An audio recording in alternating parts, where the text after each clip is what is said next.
by far the biggest fish he'd ever seen in the water was on that lake. He said, mate, it was like a Labrador sat in the water. Where do I start? Like with any lake, you need a bite, don't you? And I did not see where one was coming from. Big pit carping. So I really wanted to go and target like a big quality mirror. This was a big slab of open water. Pings out the clip and absolutely melts. The buzz of a bite on somewhere like that you you just don't really know how you're going to catch one from. It was just a joke. Just felt like absolutely the epitome of like proper carp fishing. I thought, what is in here? At this point I was like, what is in here? Impeccable. They looked like they'd never been caught. Seeing that fish, helping with the photos, I think it was like upper 49s at that point. Like, it's massive now, but for then it was huge. When I think about it now, and probably the best fishing I've had to date, I would say. Sorry to interrupt, but whilst I have your attention, I just want to talk about a couple of things. Firstly, would you please subscribe to our YouTube channel? We would massively appreciate it, and you will stay very much up to date with everything YouTube orientated that we do. Secondly, and as well as asking you for a little favour, we have a little something that might be of interest to you. If you click the link in description or scan the QR code on screen, you will be entitled to 50% off your first 3 months as a Cypography member. And as a Cypography member, you will get access to over 1,000 videos and several other member perks.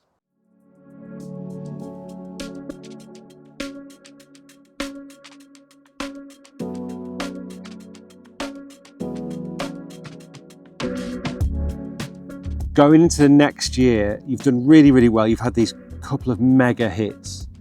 Most people wouldn't be rushing to change anything. Over that winter, did you have time to reflect on what you might do the next year?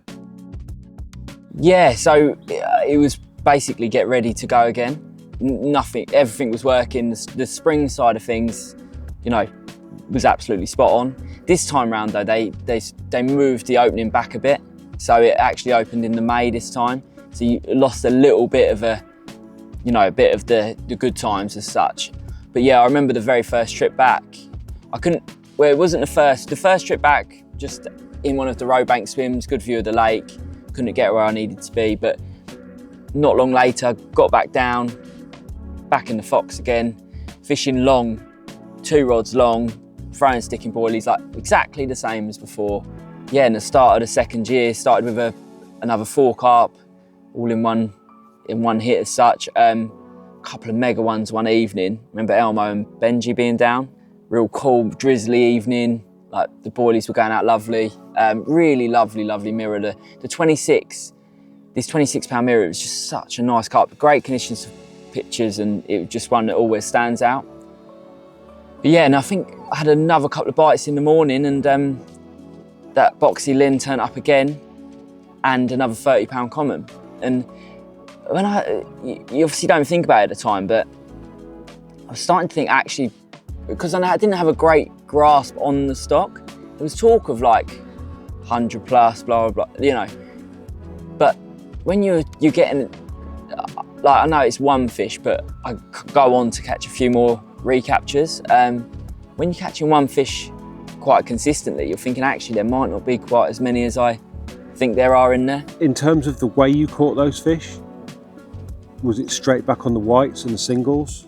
Yeah, mate, it's pretty much my fishing. Once something works, it works, you know. There was no doubt, it was just get the swim right, get the rods out nice, and I felt like there was no reason why that wouldn't work. And in terms of spots, like why had you chosen to start there? Like, had you seen them, and was it previous knowledge you're working on? Yeah, a bit of previous knowledge, and always the weather on that lake. Like it was pivotal to keep an eye on the weather a lot of the time. You know, good southwesterlies in May, that's the end you want to be, isn't it? And then this is the start of the end as such. So you're the first one they would come to on that end in that swim. Yeah, and out in that middle, you know, they just weren't ever really fished for out there. And I think sort of in the end, monopolising that area and putting 2 rods out long, sort of not even the obvious, but ignoring the corner in the end. And I think that's where that helped me with the hits of fish as well. So having 2 rods right in the game when the herd would come through. Were you aware, given how productive the previous spring had been of increased interest angler-wise on that second spring? No, not to be honest. It was pretty much the same again. You know, I think because of HS2, I think it actually got harder to get the ticket. You needed someone to put you forward, and no one was rushing to put anyone forward, I imagine. So yeah, again, because there was social media then, but it wasn't like it is now. Like, everything wasn't blowing up quite as bad. So a lot of what was happening was just, it was happening if you knew and you were on the lake, but other than that, it wasn't widely known. So yeah, it was pretty much the same again, same set of guys. And how did things progress? Because obviously you've got off to the best possible start.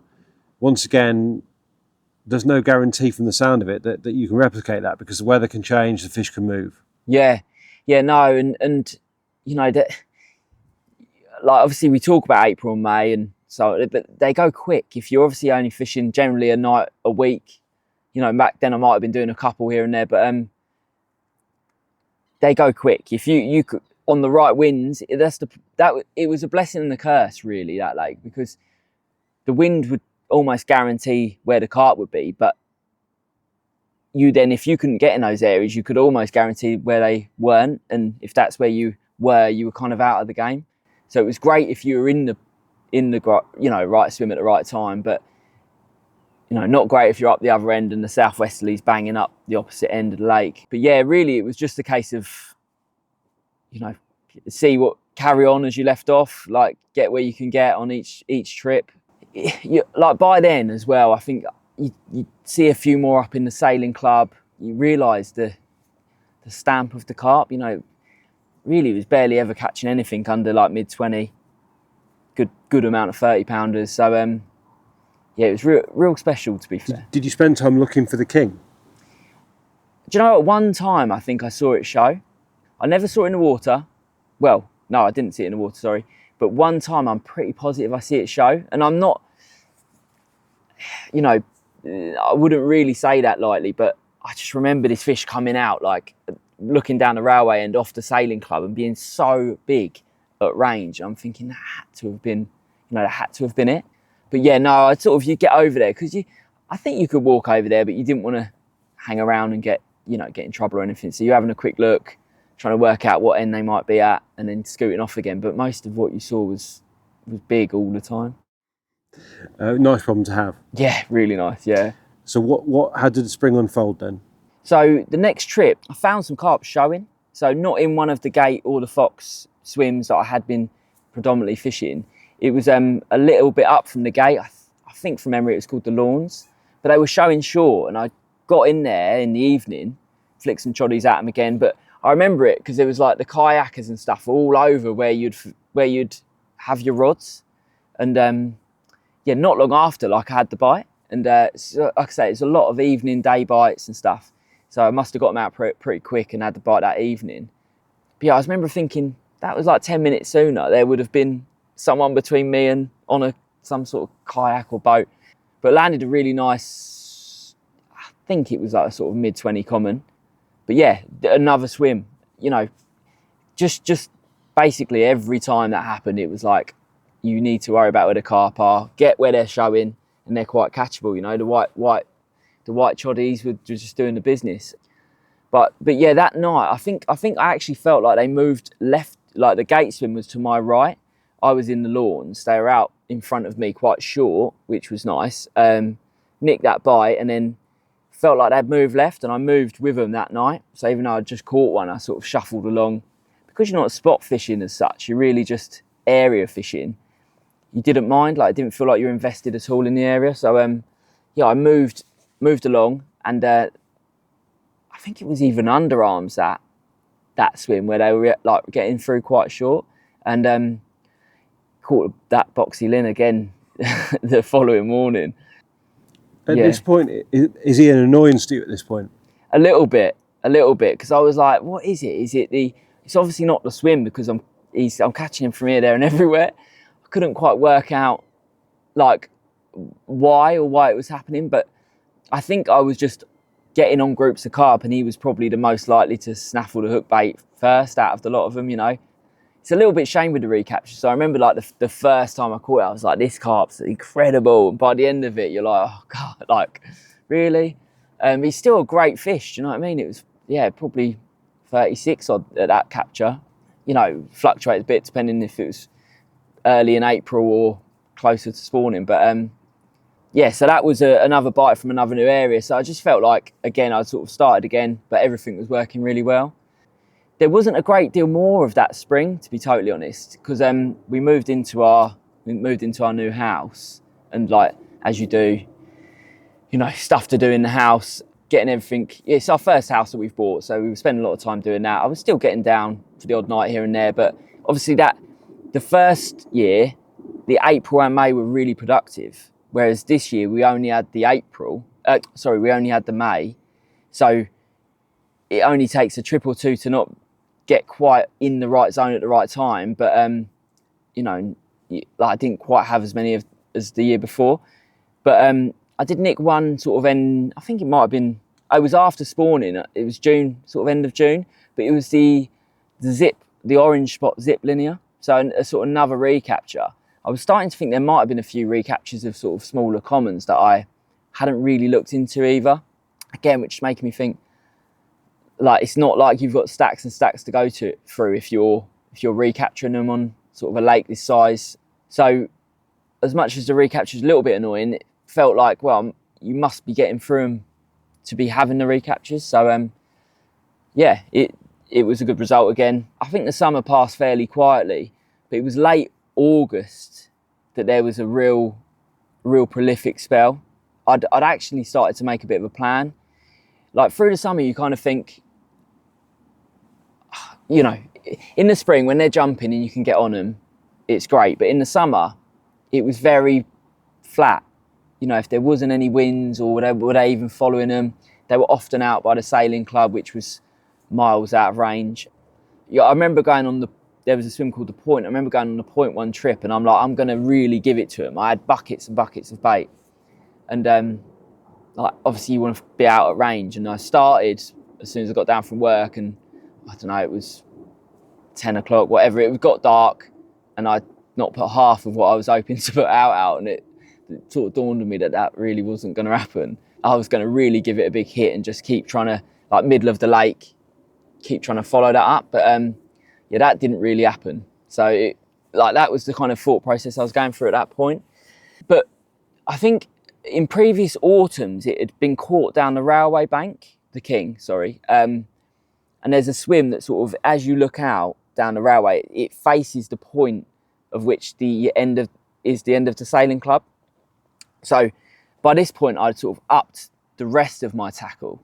The rods, I'd done my rods in, the reel handles were spinning, you know, they were just cheap old rods. I'd spent some money on good rods, started using the spod reels as fishing reels. You know, that really made a difference, that did. So I was fishing further, more effectively. And I thought, if I can get down this railway bank, sort of at the point as they would come round that corner to possibly get down the gate, sort of margins and stuff, this swim wasn't fished as much. I thought I might be able to get something going in here. Yeah, and I was fishing along, like, probably longer than I'd ever fished, really. Like, it's not massive range, but when you're fishing with proper tackle, leg core, leaders, you know, I think it's like 135 yards, something like that.